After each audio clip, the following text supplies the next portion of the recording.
For the sake of all beings, may there be wisdom, compassion, and non-clinging awareness. Thank you to all of you for coming this evening, for masking, for respecting each other. Beautiful venue with lots of space, good ventilation. Thank you to Neil and the others for sharing masks, hand sanitizers. So lovely to be able to gather and remain safe and compassionate.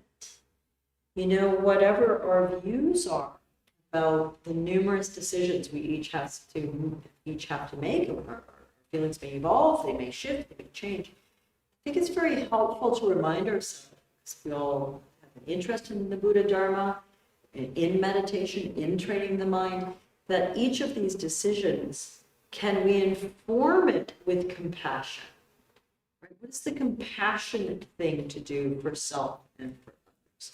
If we have a decision or a medical reason to choose vaccination or not, how can that compassionately direct our behavior so that we keep ourselves and others as safe as possible based on our unique circumstances? So it's really a beautiful opportunity to examine that. How do our choices affect others, and what can we do to bring compassion to ourselves and to others, whatever our particular circumstances or choices are. So again, I thank you for respecting the provincial guidelines and the guidelines for safe gathering this evening. All right. So we'll begin with a meditation. And I guess a little bit in line with me speaking briefly here about compassion, let's have a bit of a guided meditation on loving kindness, maybe a bit of compassion dropped in. So this is, I hope, a bit like, oh, we've got a strobe light now, Neil. It's not a dance, Neil. It's Dharma class. Separate your genres, my friend. For those of you, especially online, who don't know, Neil also hosts when it's safe community dances, and we've got a flashing light above my head. Oh, that's power. Let there be light. Where was I? Hopefully it's a bit like a warm bath for each of you. This type of meditation for two reasons. One, that will access the heart and access the feelings of loving kindness, and we'll share them. And also because you don't really have to do very much. With a guided meditation, you can take a comfortable posture, kind of relax, and allow the guiding and what I suggest you visualize just to kind of lead you. You don't have to think very much. You don't have to discipline that mind. You're inviting the mind to sort of immerse in the guided meditation. That's why I sort of said it's a little bit like sliding into a warm bath. And just enjoy, I hope, the experience. You don't have to strive. You don't have to push. It's a loving kindness meditation, and let's allow that to begin at home. Loving kindness for your own heart, your own mind, your own body. Whatever's going on in this present moment on a Monday evening, can you bring some kindness to it instead of what we so often do, the judgment, the regret, the annoyance at ourselves. Oh, why am I so anxious? My stupid back hurts, or these ways. I'm not very compassionate. Right? You wouldn't say that to a friend who said, oh, I'm so sorry. Oh, your stupid back hurts. And yet we'll say that to ourselves, to our back, to our precious human body. So just kindness, compassion, grace, emotional tones for this practice. So probably most of you will desire to meditate eyes closed for this guiding practice. You're very welcome to keep your eyes softly open if you wish, in which case I would suggest you allow your gaze to rest on the floor in front of you, roughly a couple meters away. Just kind of allow your eyes to rest there, but it can often be rich, depending on your style, depending on your mind's preference, to close the eyes as I take you through this bit of guided practice. So we'll begin with a pre-flight safety check, just ways to remind ourselves into posture and opening as we settle into the meditation with just a little bit of preparation. Begin by imagining, if you will, a thread or a rope dropping down from the roof, from the ceiling, tapping into the crown of our heads and literally pulling us upward as though someone is literally winching us upward. And what should happen is you stretch upward several centimeters, because generally we're flat, especially in a chair. So stretching up, and this is a bit of a forceful movement. You're pushing up, you're stretching up as though you were literally being stretched. And then you just let go and sink back down. This helps remind the spine of alignment, can help open things up a bit, which is helpful energetically for the meditation and for the mind settling. And I suggest raising your shoulders a tiny bit, rolling them back very gently. This is a heart opening practice as well. Setting you up for the heart opening practice this evening. And allowing your shoulder blades to melt back down. And again, just gently rising the shoulders. This isn't a big stretch. It's more like a centimeter or so up. A little rolling back, feeling maybe some vulnerability in the heart, feeling maybe some emotion in the heart, or maybe coming up against some tightness, and then allowing those shoulder blades to melt back down. And I suggest you check in with your neck, your cervical spine. You can gently touch your chin with your thumb, and then push down on your thumb with your chin. Thumb's not moving. You're pushing down quite hard with your chin. That can also release and sort of remind the spine of an alignment, rather than jutting out, collapsing this way, or maybe tucking, depending on your style, collapsing that way. So adjusting. I sometimes do that myself mid-meditation, because when I don't be mindful and I don't pay attention, I can find myself jutting. It's a lifelong habit. Tightens in here, collapses in here, throat center. It's more congested, and that's not particularly helpful for your meditation or your well-being. So stretching up, heart opening, checking in with the spine, and then the belly, letting the belly go. I just let the belly go, and it grew by quite a lot. So kind of regular belly, you can't see I have a shawl on, but when I let those muscles go, boom, round pot of a belly. I say this all the time. Most of you don't listen to me. You probably should, because it's not my teaching, it's the Buddha's teaching. And when we let the belly go, it can really help the mind to settle. So forget ego, wanting to have a six-pack or whatever. People with very strong abdominal muscles, very rippled abdominal muscles, like my personal trainer at the gym, he can also, if he knows how, and he does, let go of his muscles, and he also have quite a pot.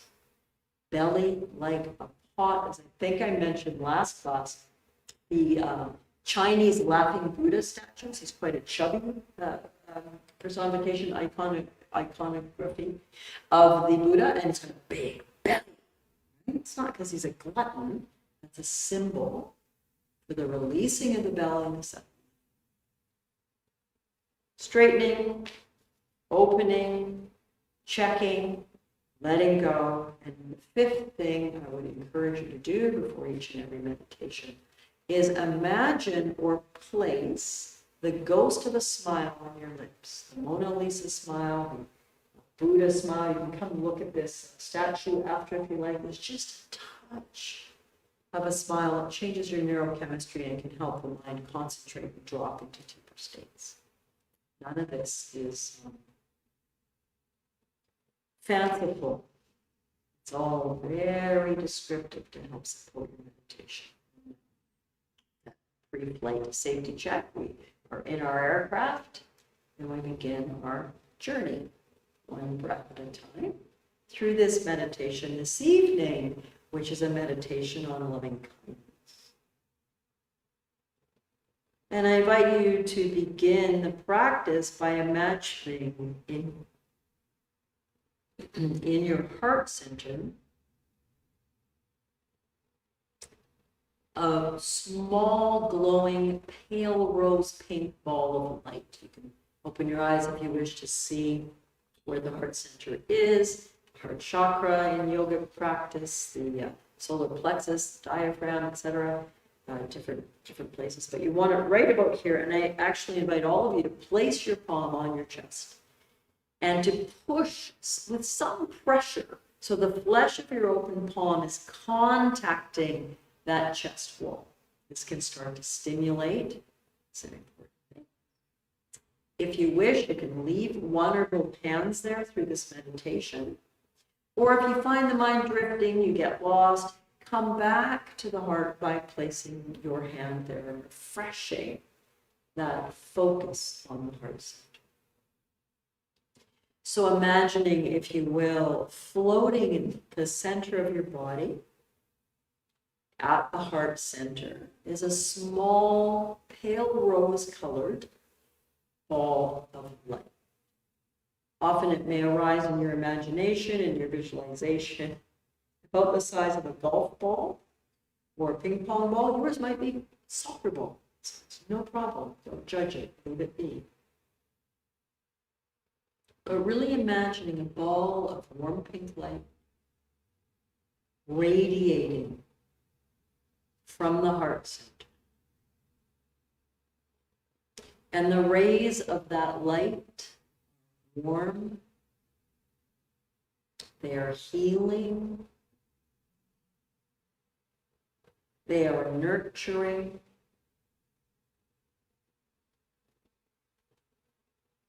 they are lovingly, non-judgmentally kind rays of loving kindness or metta.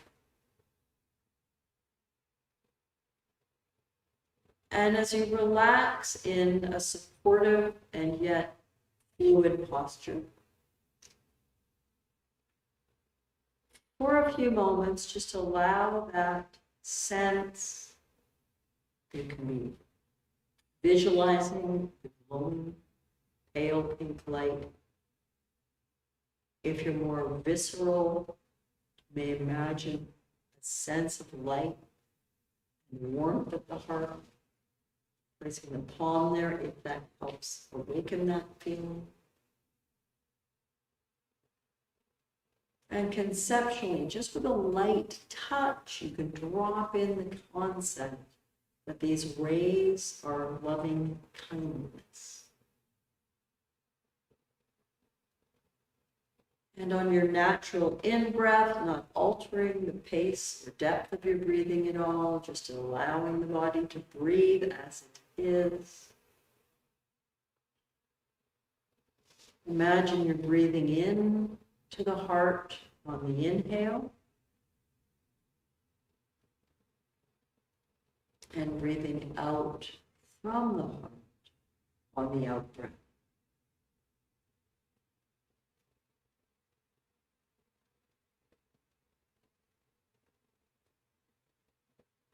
A bit like a natural bellows. You've got bellows and you're fanning a fire or blowing with your breath when you're trying to get a campfire or a stove fire to light.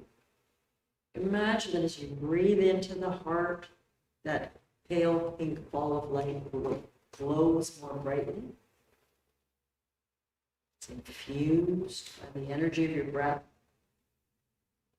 And as you exhale, also that ball of metta, that ball of loving kindness glows more brightly.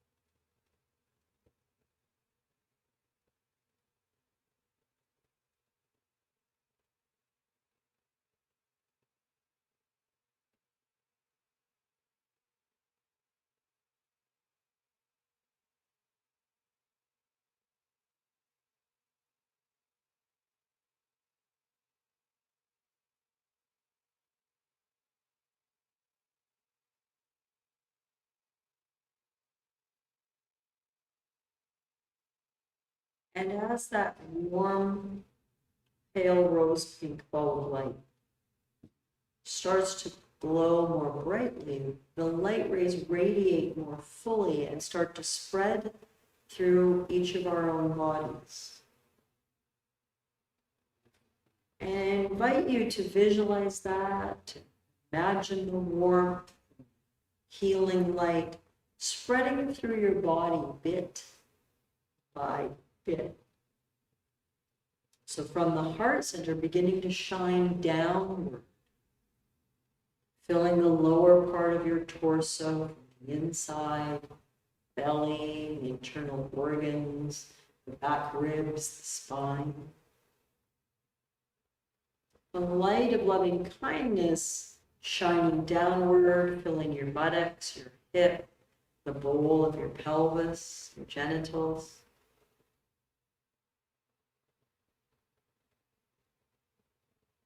The rose pink light of loving kindness shining down through your thighs towards your knees. And from your knees down towards your ankles. And now shining through your heels, your feet, the myriad small bones, the toes.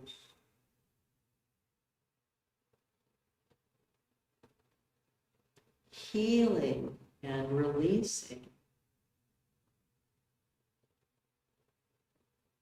Nurturing and supporting.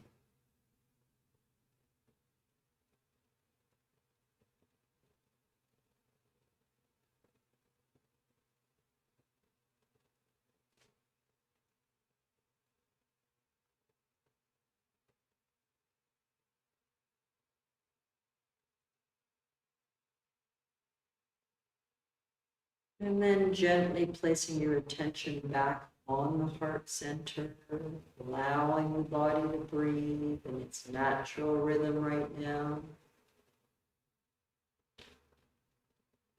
Breathing into the heart, glowing pink light on the inhale. Breathing out from the heart, glowing pink light on the exhale.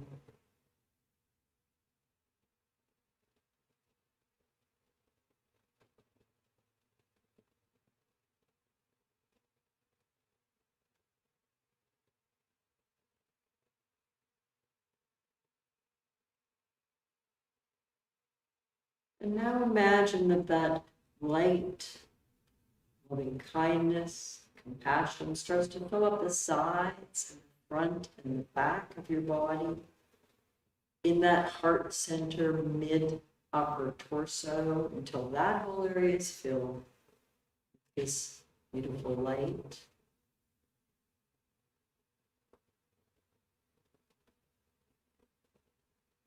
And then it starts to shine upward through the upper torso, the collarbone, shoulders, the shoulder blades, all the muscles and bones, blood cells, veins.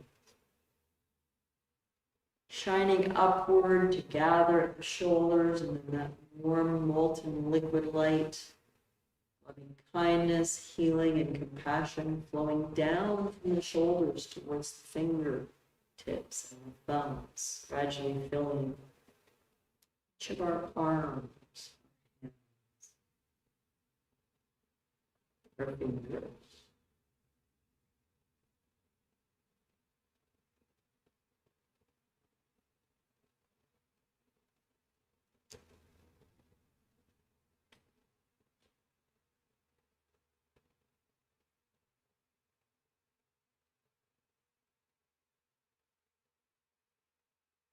And that warm, healing light of loving kindness radiating upward now through the column of the neck and the throat. Up through the jaw and the mouth, lips and the teeth and the tongue, the cheekbones and the nostrils and nose, the eyes and eyelids and eyelashes, eyebrows, ears, the scalp, the skull. Spend a moment or two or three really imagining the light of loving kindness bathing the brain in warm, pink, loving clarity.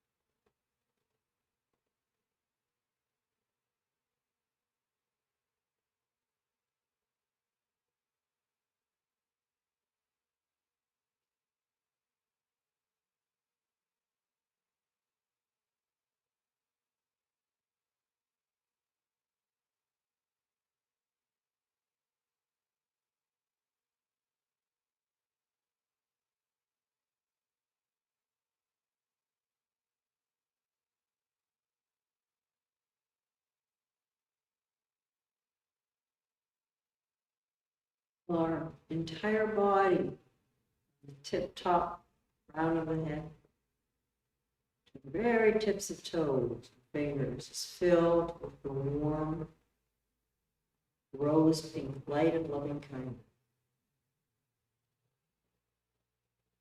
As it gently dissolves our obscurations, aches and pains, both physical, mental, and emotional. Imagine that this light is able to dissolve our selfishness, our greed,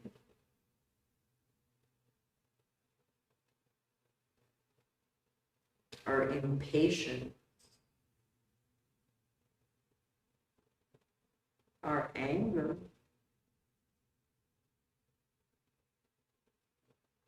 our greediness, our confusion,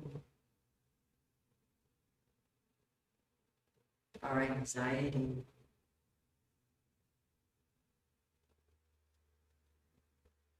Imagine that the power of this positive, encompassing, non-judgmental, loving friendliness, loving kindness, compassion dissolves things that make each of us small sometimes and allows us to be vast, to contain multitude.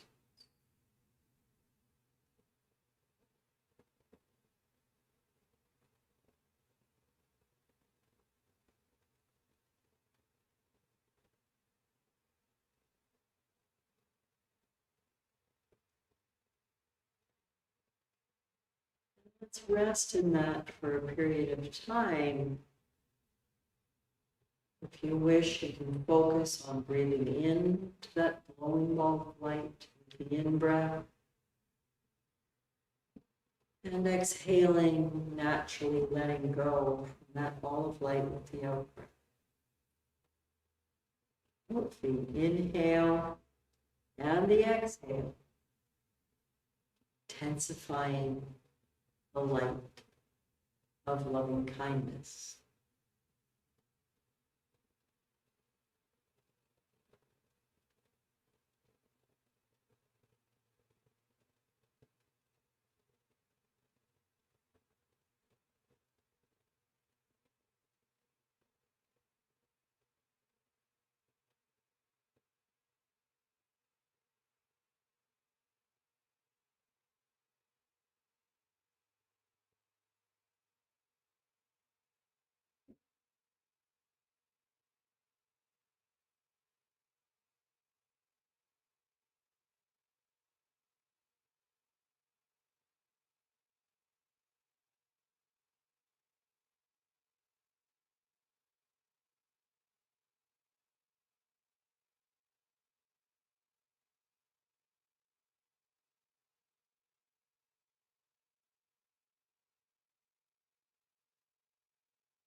invite each of us to refresh the intensity of the light.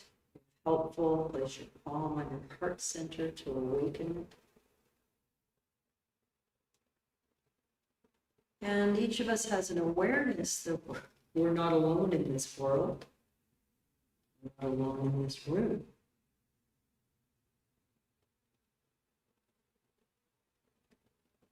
And the path of loving kindness is to wish benefit to all beings, those near and dear to us,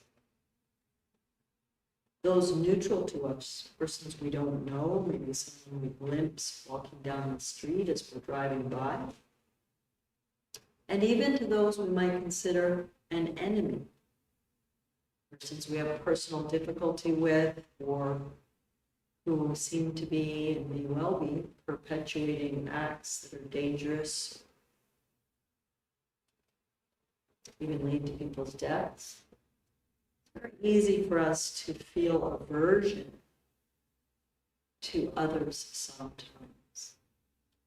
So in the traditional practice, we're doing a less traditional practice tonight based on the traditional practice of loving. We bring to mind, first of all, a sweet, dear one.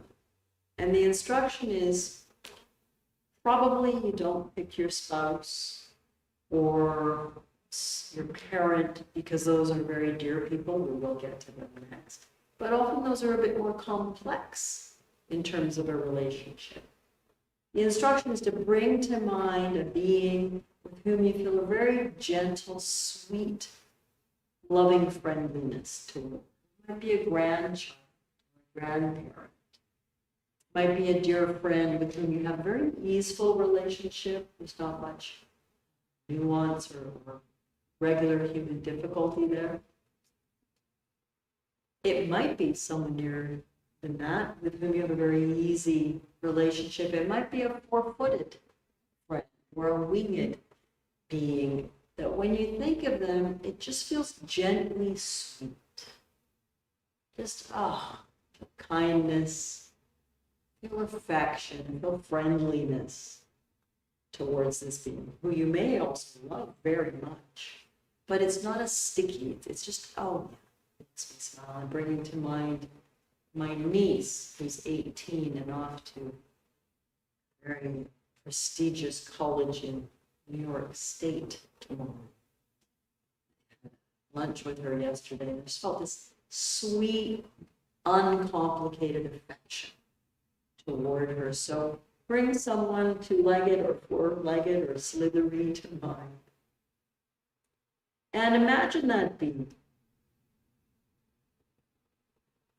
And imagine that from your heart, you can send them warm, loving kindness in the form of pink light from your heart to theirs. A sincere wish, not manufactured, simple and sincere. You truly wish for this person, this loved one, this animal friend, that they be well and happy, without pain, content. It's natural to just feel, of course. May you be well. And send that thought to this being you've chosen. May you be well. May you be happy. May you be free from suffering in body and mind. May you be well. May you be happy. May you be free from suffering in body and mind.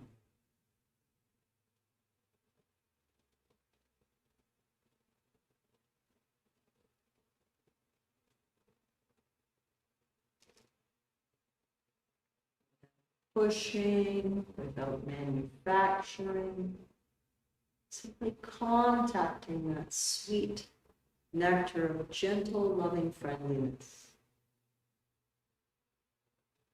of metta.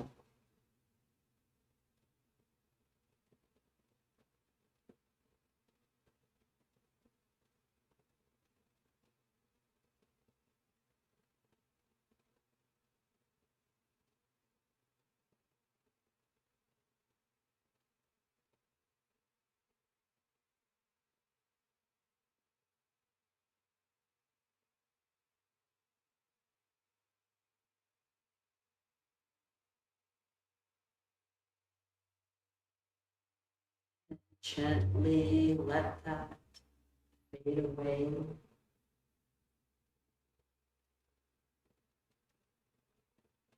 And bring to mind now what is often called in the traditional teaching on metta practice. Bring to mind the beloved. This might be, as I mentioned, a more complex love relationship. Feel a lot of love toward this being. It's just maybe a little less simple than the first being chose. Don't overthink it. Anyone you choose, it's just perfect. And bring this person to mind. And all their complexity and all the history between you. Perhaps reminding ourselves that all of us do our best with what we have in that moment. And the brave amongst us choose to continue to learn and do better. And bringing this person to mind in your mind's eye, refreshing a sense of warmth and healing and kindness in your beautiful, good heart.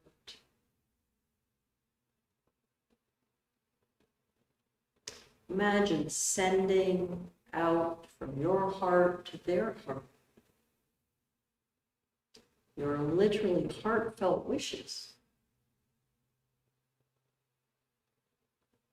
May you be well. May you be happy. May you be free from suffering, body and mind.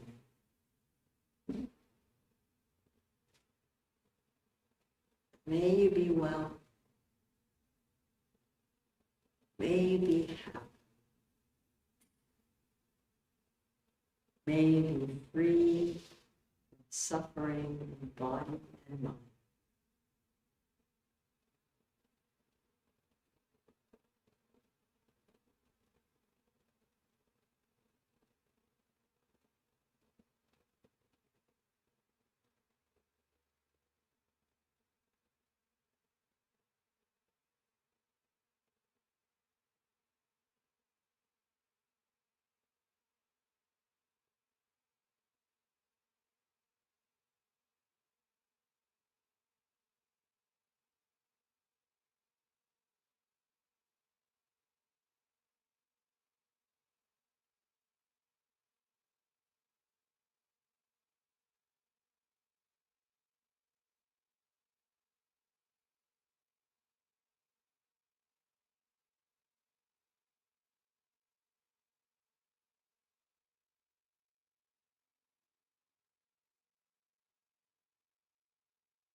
Gradually let that visualization melt away.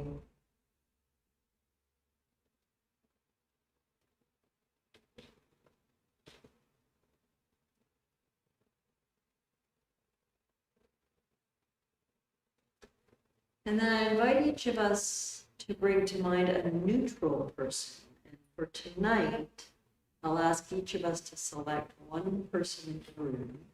You can look around or not look around. Choose someone who you don't really know, maybe not know at all. One person.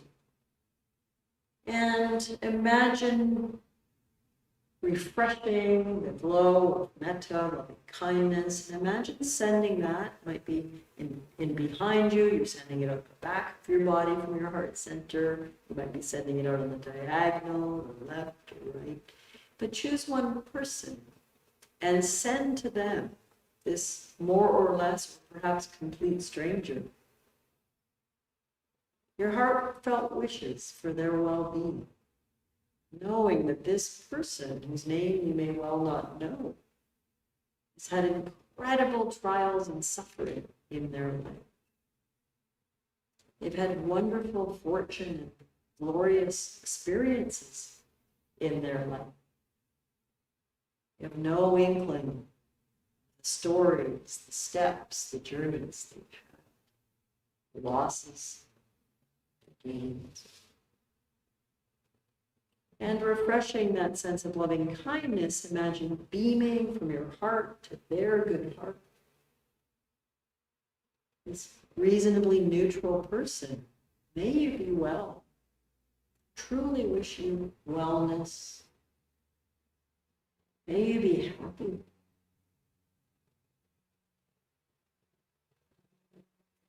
May you be free from suffering in body and in mind.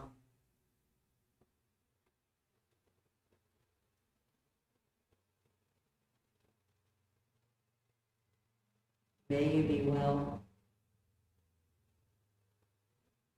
May you be happy. May you be free from suffering in body and in mind.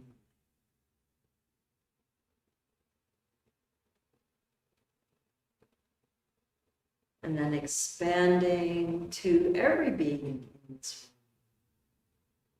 room. As each of our hearts shines into each of the other hearts, some persons to whom you may be close, and some you may not know at all.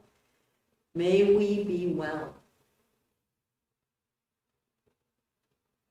May we be happy.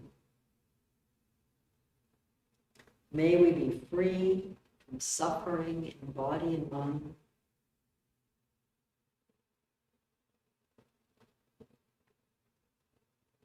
May we and all beings dwell in equanimity.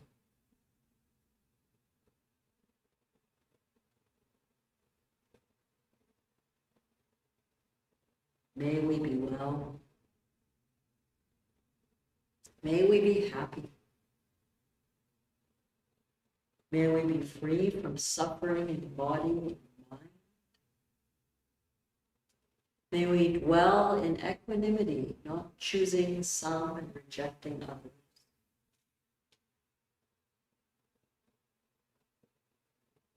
May we all awaken swiftly for the benefit of all beings.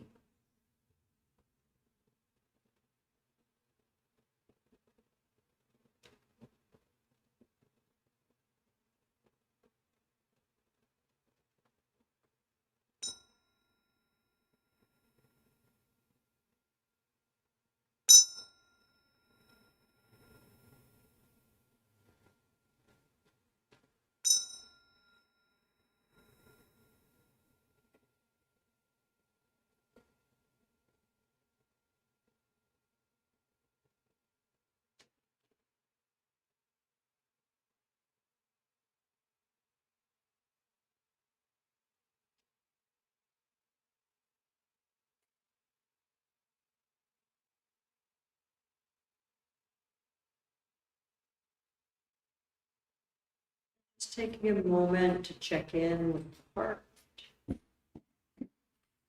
with the body, noticing if there's any changes.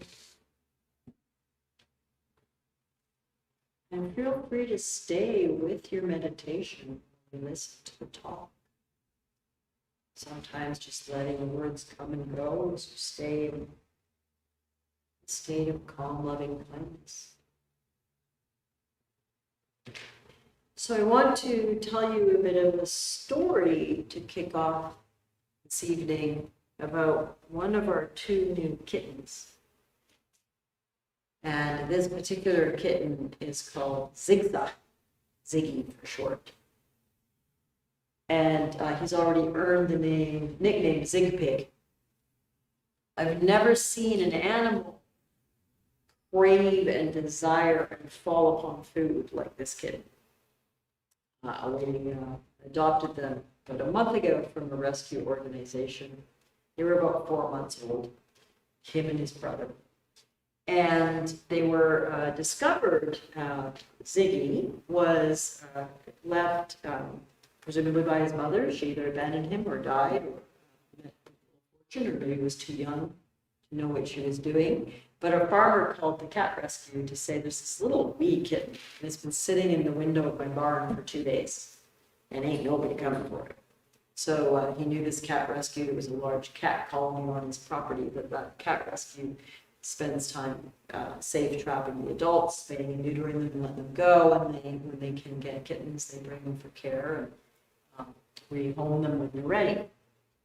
So they came out, got this little 3-week-old kitten. That's Zig Pig. And he was scrawny, and he was starving, and he was dehydrated, and they took him to the vet and got him sorted out, but he wouldn't eat. And then 2 days later, the farmer called a second time. He said, I found another one, found his brother. So they came to get his brother. And as soon as Zig Pig brother came, he started to eat. And they were like this. So we've got these delightful two monkeys that have joined our rather vibrant pet household. So Ziggy was the shyer of the two, and we got him. And I've had the pleasure of spending time, as so many of you, with a number of wonderful animal beings in my life, but I've never seen an animal as desperate to eat as Ziggy. Now, of course, he's been absolutely pampered for 4 months before we got him by an extraordinary foster caregiver. He loves people, he loves everything. We feed him 4 times a day, and this kitten freaks out when it's feeding time. Meowing, he's purring, he's jumping on the counter, he's like, oh! Then he races after you and he pounds through the cat flap into the room where we feed them to keep them apart from all the dogs and everybody else who eat the food. And he's purring and meowing and falling on the food like he's desperately starving, which is actually quite sad. I keep telling him, Ziggy, it's okay, you'll never be hungry again. So today, Zig Pig, I had the audacity to need to consume a meal of my own. Happens to this human body. And I had a bit of chicken, and I had some veg, and I was sitting in the usual spot, and Ziggy was hurling himself on my lap and desperately trying to get at my plate. He'd been fed a giant meal about 45 minutes before. And it was sort of funny, like, animals bag. It's no big deal. Generally, you shoot them away, and they get the picture. He managed, and I was on point, and he's only yay big. I was on point keeping him away, but he managed to fall. Big piece of chicken skin down the hatch.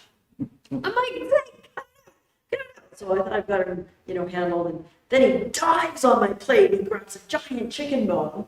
I managed to wrest that away from him. He growls. It's quite charming, really was very scary. And finally, he had to go in the other room to finish my meal, which may indeed be the new routine. Might have to have the lads in the other room for 20 minutes while we eat.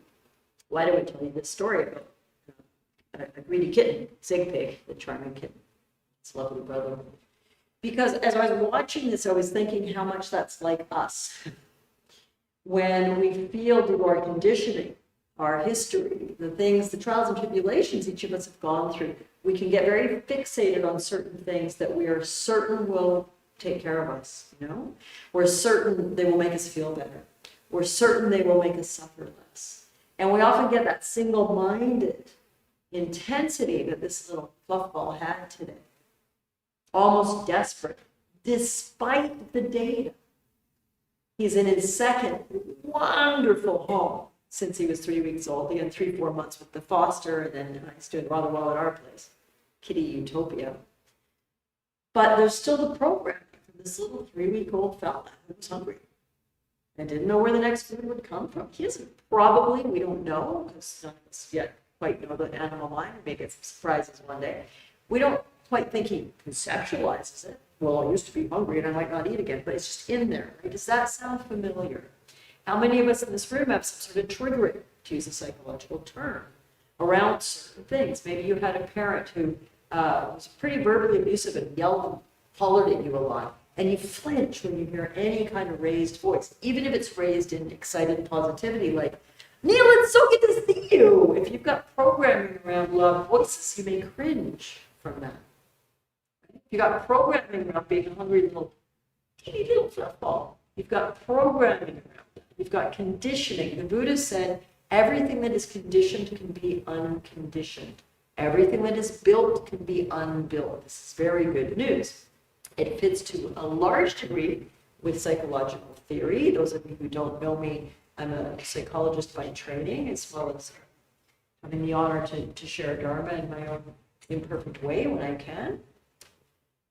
And in terms of psychology, our triggering, our old patterns, our conditioning, the patterns we play out in our romantic relationships, in our work relationships, in the world, is your tendency to collapse inward and go shy when you feel exposed? Is your tendency to step up and be brash and big and confident when you feel exposed? We all have certain styles. You can call them incorrectly, but that's all right. Personality traits. You can call them conditioning. But as I watched this little guy play out his karma today, the Buddha says everything that's conditioned can be unconditioned. I thought, how will we uncondition this fellow so he feels safer around food and less desperate around food, which in a regular way would translate maybe to better table manners. I haven't cracked that one yet. I have a few theories. Check back. We'll see how it goes with Zigzag. But it really got me thinking about our own sufferings, which is really what tonight and all these nights are about. What did the Buddha mean when he said everything that's built can be unbuilt? Oh, that's a big teaching, but I want to give a variation, a smaller variation of it tonight. Many of you are familiar. This mudra is it's the teaching mudra, but there's 4 or 5 classic mudras or body positions you'll see a Buddha statue in. And one of them, probably many of you have seen, is cross-legged, and he's got one hand in his lap, and the other is touching the ground. It's called the touching the earth mudra. Well, what does that mean? Some of you know, some of you probably don't. Some of you may have known and forgotten. That's cool too. As the historical truth, fable, bit of both, I'm not going to claim knowledge of that, goes, when the Buddha became fully awake, we can talk all about that another time too. Under the full moon in May, after years of training the mind, the most adept meditation teachers, looking at the nature of suffering that we create in our human mind with our mind's reaction to circumstances, he became determined. He was determined all along, but he kind of walked all the paths, got to the elite end point with the greatest meditation masters, the greatest jhanic absorptions, the ascetics, where he was down allegedly to eating 1 grain of rice a day, and eventually came around to say, I'm going to crack this code.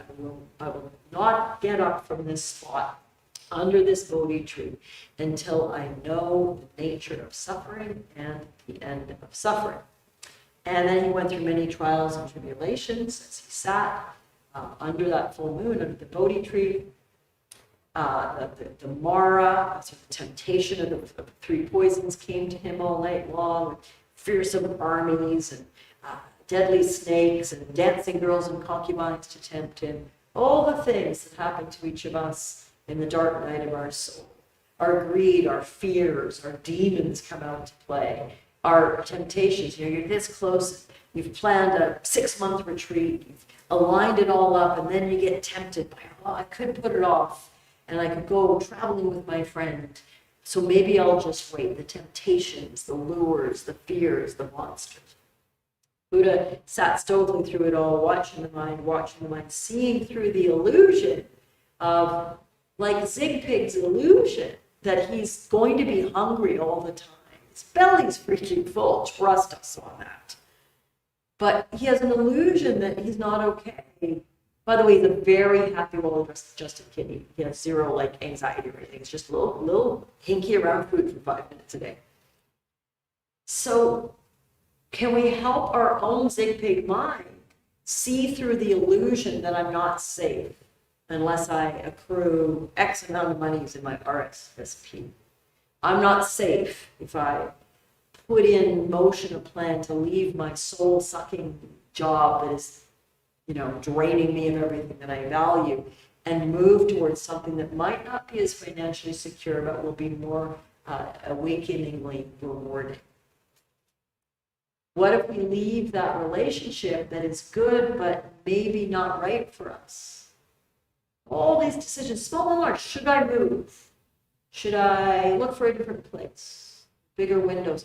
None of these are good or bad. I'm making the point, I hope, that the question is, What stops us? What are our conditioned patterns? What has been built by our history, by our childhood, by our previous relationships, by our culture, by our political views, by what we read, what we've learned through our formal and informal education, our family views, our country's views, our regional views, our Dharma views, our I'm an animal lover views, right? If you're an animal lover, it affects your views.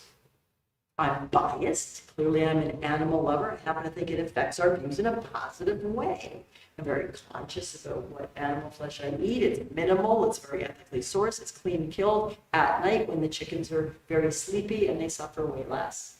That's one of my choices, driven by my affection for animals. I'm very careful what I put on my skin, that it's not animal tested. A lot of products that say they're not tested on animals, if they have any interest in China, they are tested on animals, because when China buys your brand, they test on animals. A lot of us don't know that. Good to research. I'm not setting myself as better or worse or the same as anyone else. I'm using an example, right, of how my conditioning, my choices, my beliefs around that influence some of my behaviors, as all of yours do as well. So the Buddha, under the Bodhi tree, committed to penetrating the last bit of his very detailed path to discovering the nature of suffering and the end of suffering, sat under that tree. And the temptations, the fears, the terrors, the demons, the abuse, the history, our PTSDs, our depressions, I am not being facetious, our anxiety disorders, the terrible losses we've gone through or going through or will go through, all of that is a part of our conditioning. Being left by your mama cat in the window to die, presumably not on purpose by the mama cat, is part of his conditioning. What do we do with our conditioning? The Buddha, when he saw through the nature of reality, into the nature of reality, when he saw how our interpretation of these occurrences, our conditioning that leads us to be afraid of snakes. Even if you grew up here on Vancouver Island, there are snakes, they're not going to kill you. They're garter snakes. There's no wigglies, no poison, no cobras, no anacondas here. But many of us see a garter snake. Right? That's conditioning. And if you use your penetrative wisdom, you can realize there's no danger there. How about I start reprogramming my fear of snake? And so the Buddha saw through all that, and he saw that in the mind, when we're not clinging to wanting something, give me more food. When we don't have aversion towards something, how can that person possibly make that choice? And when we're not deluded, thinking if I just get more stuff, then everybody leaves me alone, and everybody agrees with what I agree, everything will be fine. That's a bit deluded. It's a nice idea. It doesn't work out. You ever notice that? When the Buddha saw through all that, and I'm obviously leaving some things hanging here. If you're newer to this teaching, you're like, saw through what? What did he figure out? We'll get to there. Might not get all of it tonight, but it's a vast teaching to be unfurled. The point of tonight's conversation is when the Buddha saw through it all, the demons disappeared, the dancing girls and the chocolate and all the temptations to take us off the path disappeared, and he touched the earth, the mudra, this mudra. Cross-legged, I can't cross my legs, multiple broken ankles, and I'm not allowed to anymore. Well, the doctors say, so I won't. But imagine saying cross-legged, touching the earth. And he said, allegedly, I see you, builder, you will build no more. It would have been in Pali, not English. I see you, builder, you will build no more. If Ziggy the cat was able to look into, and maybe he will one day, and understand, I see my irrational fear about food is from when I was 3 weeks old. I'm good now. These human fools are going to feed me all the time. I'm good. I'm in Jack Disneyland. Then he would stop fearing. He would see through the building of his conditioned patterns, also called karma in this teaching, cause and effect. It's very scientific, it's very psychological. The correct translation of karma is cause and effect. It doesn't have to be fanciful, it doesn't have to be religious. Those are tremendous layers of depth we can also study, but cause and effect. Your parents screamed at you a lot. When you hear, Neil, it's so good to hear you, you cringe. You recoil like you've been hit. Feels threatening. Build it. Buddha says, I see you, builder, you will build no more. That's insight into our conditioned programming. Now, you've all been down that track because you're all very intelligent. You have a small or a large trigger or issue or tendency that you don't care for. And you're like, I know I'm only like this because, like, let's say, insecure fearfulness around love relationship, very common one. 35% of men and women, gay and straight and trans, tend to have what's called insecure attachment and abandonment issues. And you may well know why. Because my early partner, infidelity on me, and maybe my parent when I was growing up, left the family, and I know that it's not rational, that my lovely, stable partner now, I am fearful they're going to leave me. I know it's not rational. I know it's all building. I know it's cause and effect, but it's really hard to dismantle it.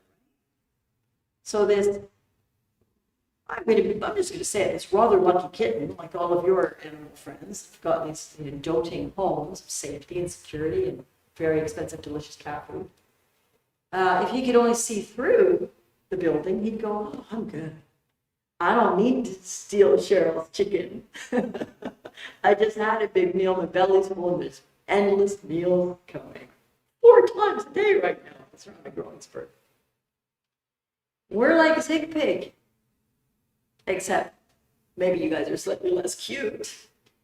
In that we have our conditioned patterns, we've got our fears, we've got our desperations, we've got our longings, and these aren't terrible. This is not kind of talk. It's like, but become curious.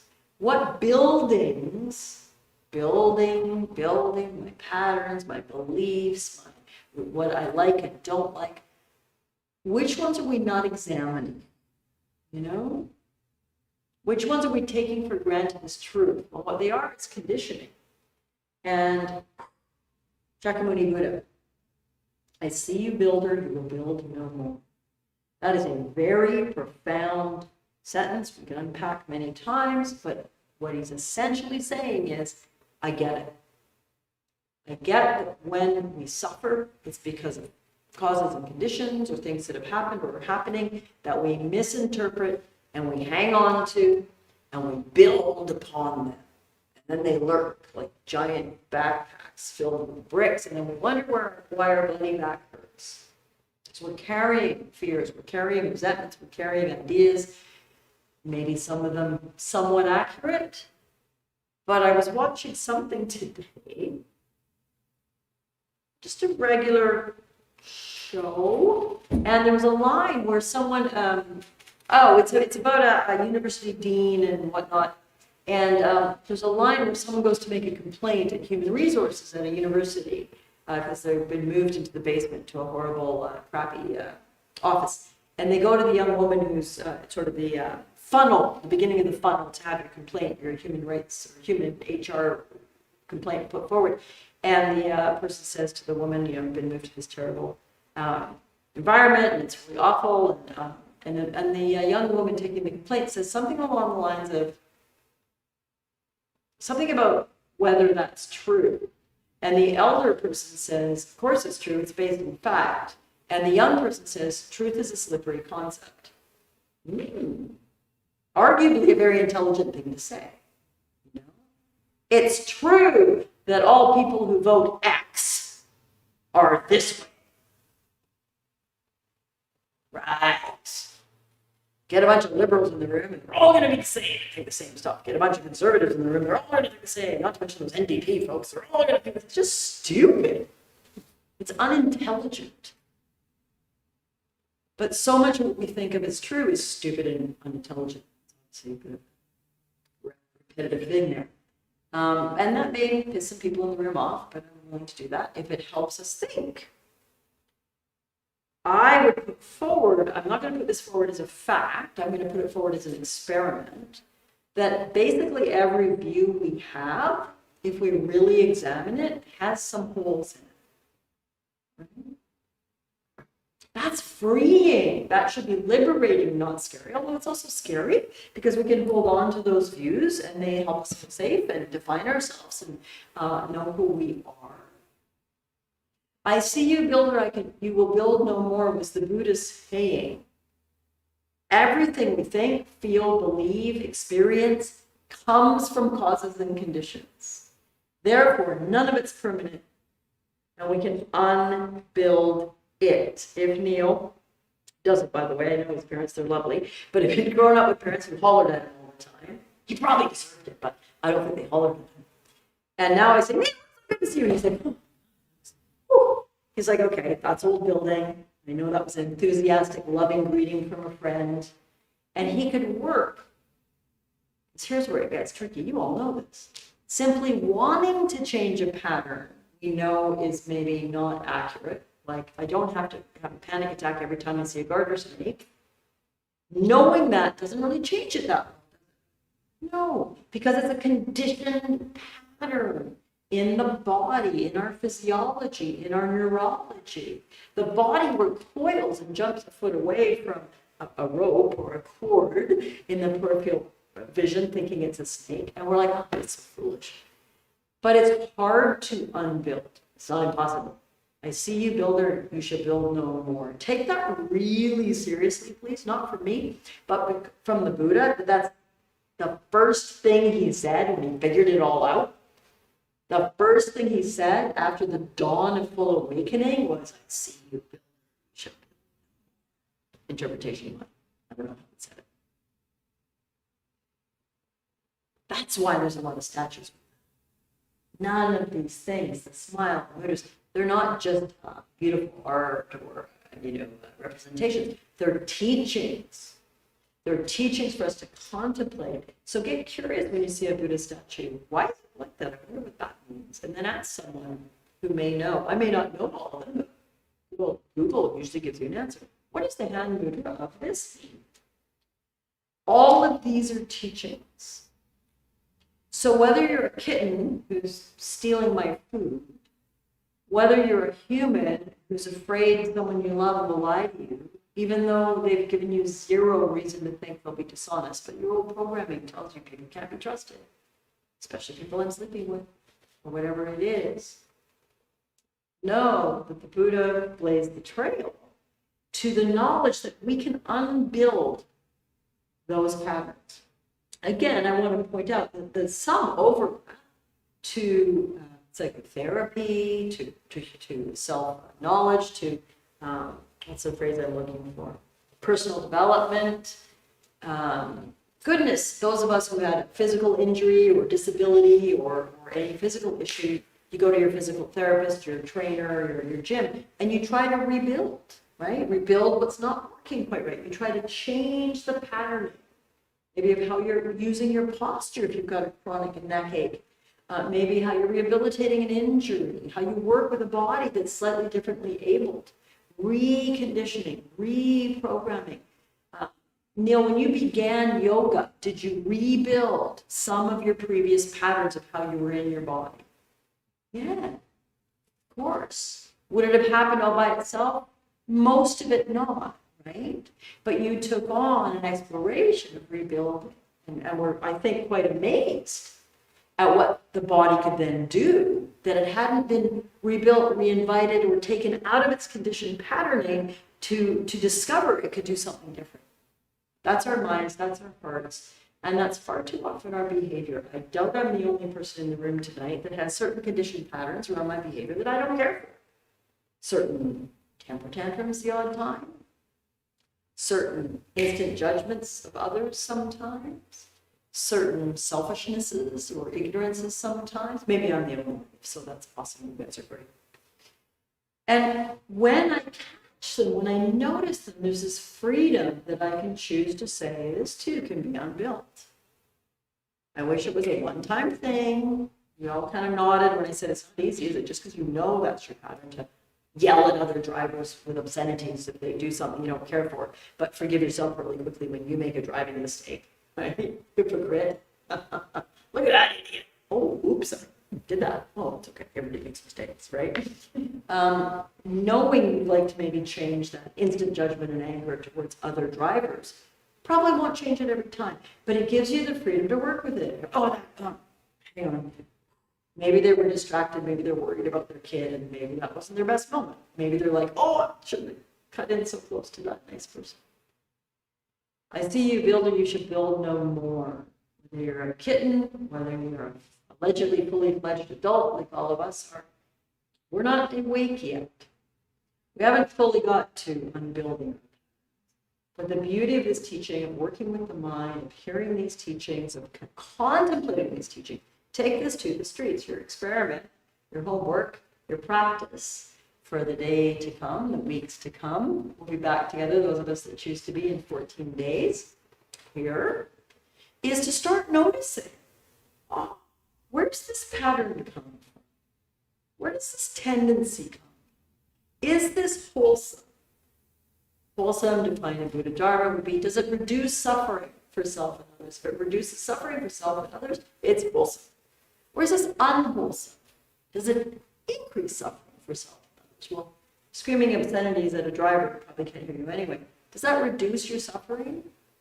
No. Might make you feel good for a minute of kind of self-righteous indignation, but it doesn't reduce your suffering. It accelerates your heart rate, it gets some anger going, some biochemistry changes, you feel kind of, for a while, it's not normal.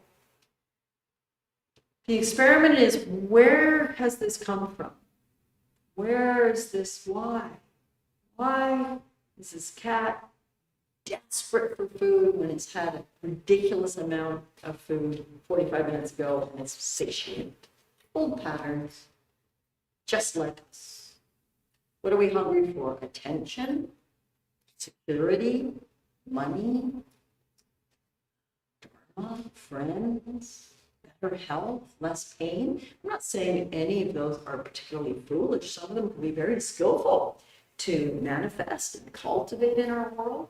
But when we are fixated on getting the stuff, chicken bone, that'll solve it all, that's when we're suffering. That's when we're confused. That's when we're putting a lot of faith in that relationship, job, retirement fund, et cetera, et cetera, et cetera. All of which can go poof when cancer hits you. Car accident. So in the Dharma, we attempt to look for broader and deeper sources of refuge, broader and deeper sources of security that actually last, because nothing lasts, including this mortal body. But if the mind is calm and open at the point of death, if the heart is loving and compassionate at the point of death, those are good places to rest in. Not the retirement plan, even the beautiful relationships I hope we all cultivate. Yes, they come and go, as relationships tend to do, either through choice or misfortune or death. I see you, builder, you should build no more. I want you to think about that. Google it up, read some articles about it, think about it. What does that mean? How does that apply to this being, me and yourself? And when you find yourself irritated, angry, anxious, ask yourself the question, what built this? What is this old pattern? Why am I stealing chicken? What's going on? In there lies the path toward more mental, emotional, and life freedom. Instead of living automatically, like, oh, I just always relax. That's what I do. That's what I'm like. Wait, those are not very bright conclusions, honestly. I make them too. I'm an animal. That's what I'm like. But they're not very intelligent. So very limiting. Right? So just notice your views about yourself, your views about others, particularly those you don't agree with. Sweeping generalization. I can't stand people who X. Okay. Now let me pick one. I can't stand people who wear purple. It's obviously a dumb one, but I don't want to offend anyone. I'm just very afraid to offend you. I think it might be wrong. I can't stand people who wear purple. They're this way, they're that way. Insert race, color, creed, political view, country there. Something that you really do dislike. Well, I bet you some people that wear purple stopped and helped an old lady across the street today. And some people who wear purple rescued a kitten today. And some people who wear purple donated $100,000 to ending child poverty. There's good in everybody. There's delusion and poisons in everyone. According to the Buddha Dharma, we all have some greed, hatred, and delusion. But on the way home, some of it will come up. Maybe a little tiny bit. A little bit of greed. Ooh, I wish I had that in this car. Maybe a little bit of hatred or irritation. Ugh, it makes me crazy when I hit all the red lights. Maybe a little bit of delusion. Take a lift a building, whatever, come up with your own. And take heart in that it gives us a path. And see you building, you should build no more. There's a possibility to dismantle the suffering patterns and gradually replace them. And maybe for some of you, leapfrog and replace them quickly with wholesome patterns based in wisdom and compassion. So there's a few things to hopefully think about and maybe practice in the days and weeks to come. And like, maybe a long one, maybe practice well, maybe minimal suffering and maximum awakening. And to conclude, we'll sit together for maybe 3-4 minutes. And I'll close in a second. Just resting in a comfortable yet alert posture. Allowing the words and the ideas to simply slip away, settle a little. And just simply bring your attention to breathing in and breathing out. The gentle focus on the heart center.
Close with a dedication. Idante punyamana sawatu.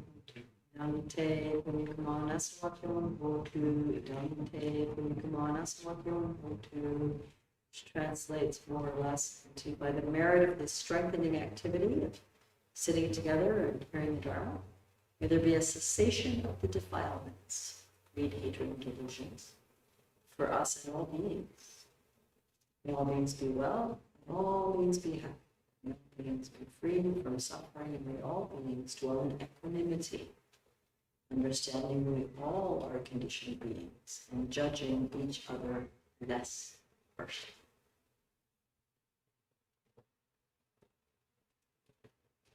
Thank you for your kind attention. As I said, care for self and others this evening. We are meeting again, those of us that wish to, 2 weeks from tonight.